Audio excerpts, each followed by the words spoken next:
Welcome back the Bihar news. चलिए देखते हैं बिहार की 15 फटाफट बड़ी खबरों को। इससे पहले आप बिहार के किस जिले, किस शहर और किस गांव से देख रहे हैं हमें कमेंट बॉक्स में जरूर बताएं। साथ ही बिहार की डेली खबरों से अपडेट रहने के लिए हमारे चैनल को सब्सक्राइब कर बेल आइकन को दबाना न भूलें।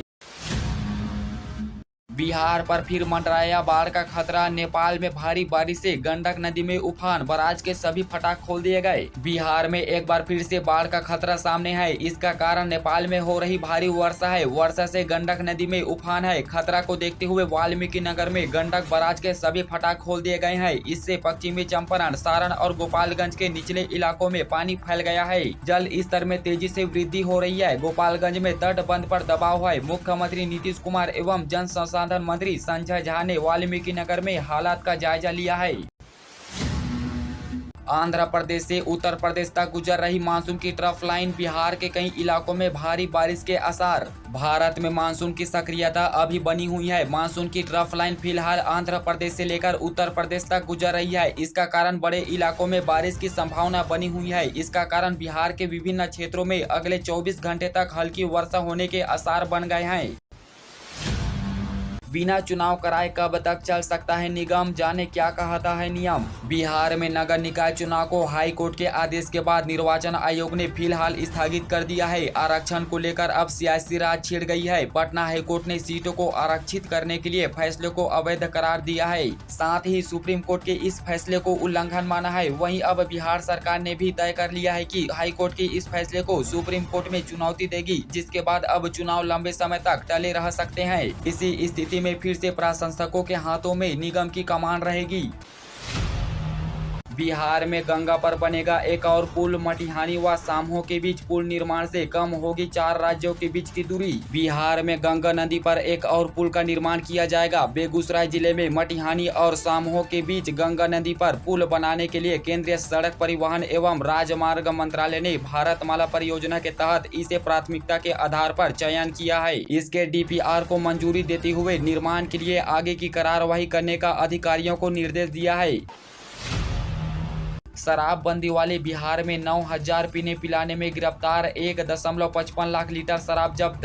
शराबबंदी वाले राज्य बिहार में पीने पिलाने वाले कम नहीं हो रहे हैं। कार्यवाही के बाद भी रोजाना मामले सामने आ रहे हैं। राज्य में ऑपरेशन प्रहार के तहत शराब के विरुद्ध कार्यवाही में तेजी आई है। अगस्त की तुलना में सितंबर में 20% अधिक उत्पाद अधिनियम के तहत गिरफ्तार किए गए हैं। इसके साथ ही शराब की बरामदगी भी बढ़ी है। पुलिस मुख्यालय की रिपोर्ट के अनुसार सितंबर में 1,55,000 लीटर से अधिक शराब बरामद किए गए हैं, जबकि 9,000 से अधिक लोगों को गिरफ्तार किया गया है।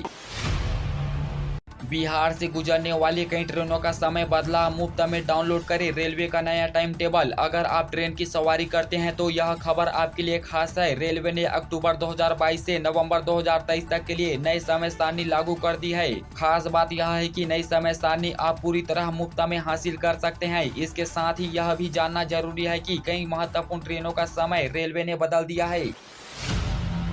मधुबनी में लगेगी लेदर गारमेंट फैक्ट्री। सावी लेदर्स कंपनी करेगी पंडौल में निवेश। मधुबनी जिले के पंडौल परिसर में बड़ा निवेश होने जा रहा है। वर्षों बाद यहां एक बार फिर से लेदर कारखाना स्थापित होने जा रहा है। बिहार में लेदर फैब्रियल बनाने वाली कंपनी सावी लेदर्स 2 दिन पहले बिहार आई। कंपनी के अफसरों ने यहां विभिन्न इकाइयों का दौरा किया। सावी लेदर्स ने मधुबनी के बियाड़ा औद्योगिक पंडौल स्थित क्षेत्र में इकाई लगाने के लिए 15 एकड़ भूमि की मांग की है। यह यूनिट चमड़े के वस्त्र के अलावा दूसरे उत्पाद भी बनाती है।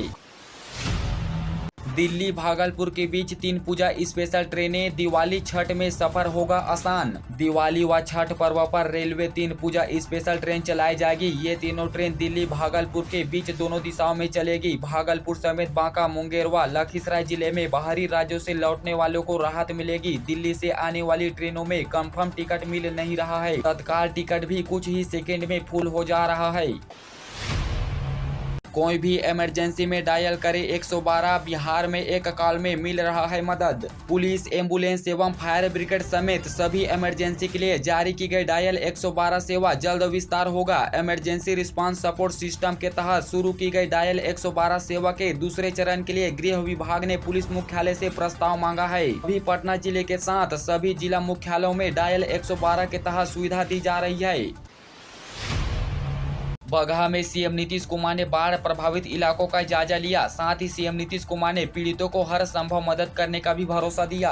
बिहार के मुख्यमंत्री नीतीश कुमार ने बगहा में बाढ़ प्रभावित इलाकों का जायजा लिया। साथ ही सीएम नीतीश कुमार ने हवाई मार्ग से पहले वाल्मीकि नगर पहुंचे, जिसके बाद वे भेड़िहारी में बाढ़ पीड़ितों के लिए चल रहे सामुदायिक रसोई आदि का भी निरीक्षण किया। सीएम के साथ जल संसाधन मंत्री संजय झा व कई वरीय अधिकारी भी मौजूद रहे। बता दें कि यहां गंडक नदी के जल स्तर में लगातार बढ़ोतरी दर्ज की जा रही है। इस वजह से इलाकों में बाढ़ की स्थिति उत्पन्न हो गई है।